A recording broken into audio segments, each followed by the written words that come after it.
Tired of spending hours wrestling with employee schedules? Let's dive into how home-based scheduling can revolutionize your workforce management in just a minute and a half.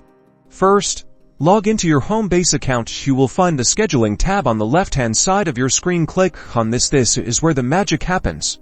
Here, you'll see your team members listed and a weekly calendar grid. To create a shift, simply click on an empty slot under an employee's name and date. A shift creation window will pop up. Here you can set the start and end times, assign a job title, add break times, and even include notes for the employee. Make sure to select the correct job title for your employees. This is important for accurately tracking labor costs. Once you've filled in all the details, click Save. The shift now appears on the schedule. To copy this shift to other days or weeks, simply click and drag the shift or use the copy and paste options in the schedule settings.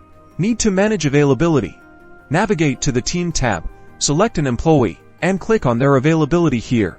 Employees can set their preferred working hours. To publish the schedule so employees can see it, click the Publish button at the top right corner of the scheduling page. Choose your notification settings and confirm. For recurring schedules, save time by creating schedule templates. You can access and create these in your schedule settings. Homebase integrates seamlessly with time tracking and payroll, ensuring accurate labor costs and streamlined payroll processing. Explore those integrations to further simplify your workflow. That's it. Now you have a schedule made and ready to go. Using home-based scheduling will save you time and stress. Happy scheduling.